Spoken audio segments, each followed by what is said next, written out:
ভূতের ভয় ওসব সেকেলের কথা এখন অচল।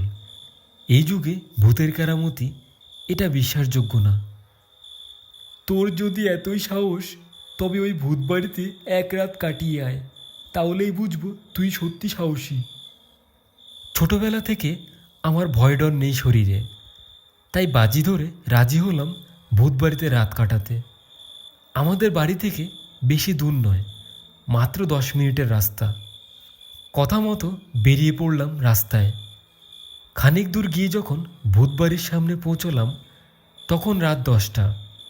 একখণ্ড বাঁকা চাঁদ ঝুলছে আকাশে, চারিদিকে আগাছায় ঝোপঝাড়। আস্তে আস্তে বাড়িটার ভেতরে ঢুকলাম। চারিদিকটা একটু অন্ধকার।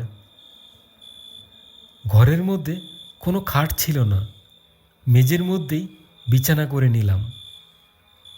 মোটা মোমবাতি জ্বালিয়ে একটা গোয়েন্দা কাহিনী পড়তে আরম্ভ করলাম। নিঝুম রাত, বাইরে থেকে ঝিঝি পোকার ডাক ভেসে আসছে কানে। হাতের ঘড়ির দিকে তাকিয়ে দেখলাম রাত 12টা বাজে।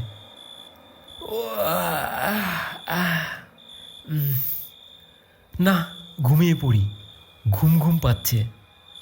মোমবাতিটা নিভিয়ে শুয়ে পড়লাম। মাঝরাতে হঠাৎ ঘুম ভেঙে গেল। কারা যেন পাশের ঘরে কথা বলছে। আমি একটু অবাক হলাম।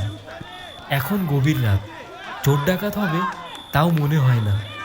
এটা ভূত বাড়ি, ভয়ে দিনে রাতে কেউ এই বাড়ির ধারে কাছে ঘেঁষে না। কৌতূহলী মন নিয়ে আস্তে আস্তে উঠে দাঁড়ালাম। দেখি পাশের ঘরে মৃদু আলো জ্বলছে। পা টিপে টিপে দরজার সামনে গিয়ে দাঁড়ালাম। ঘরের ভিতরে উঁকি মারতেই চোখ ছানা বড়া হয়ে গেল। দেখি একগাদা কচি কাঁচা ছেলে মেয়ে বেঞ্চিতে বসে আছে। সামনের দিকে টেবিল চেয়ারে বসে আছেন একজন মাস্টার মশাই। তিনি পড়াচ্ছেন। আমাকে দরজার কাছে দাঁড়িয়ে থাকতে দেখে মাস্টার মশাই উঠে এলেন।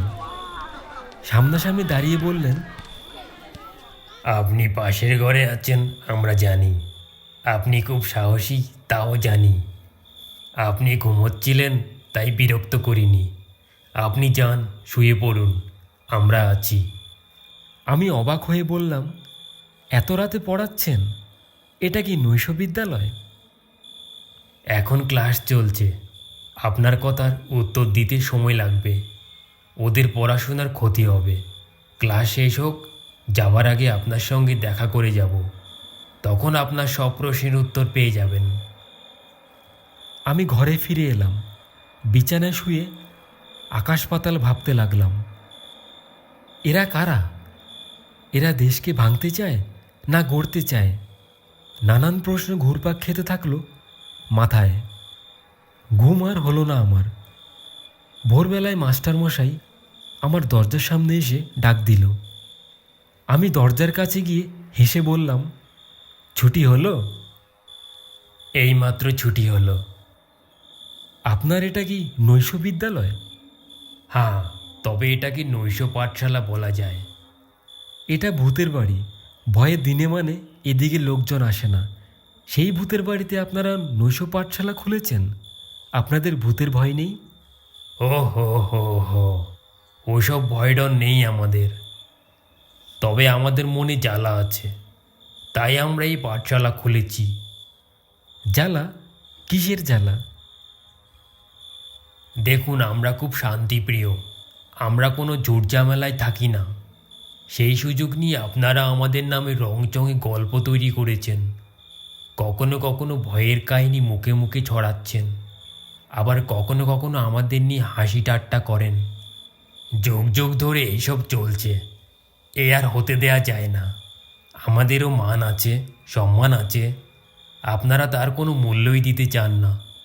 আমরা এর কারণ খুঁজে পেয়েছি। এর প্রধান কারণ হচ্ছে আমাদের অশিক্ষা। শিক্ষার দৌড়ে আপনাদের থেকে আমরা অনেক পিছিয়ে আছি। তাই আমরা শিক্ষার কর্মসূচি নিয়েছি। যেসব এলাকায় ভূত বাড়ি আছে সেই বাড়িগুলো দখল করে আমরা পাঠশালা খুলেছি। আমাদের পরিকল্পনা অনেক বড়। এরপর আমরা মাধ্যমিক, উচ্চ মাধ্যমিক, এমনকি বিশ্ববিদ্যালয় গড়ে তুলব। এতগুলো কথা একসঙ্গে বলে মাস্টারমশাই একটু থামলেন।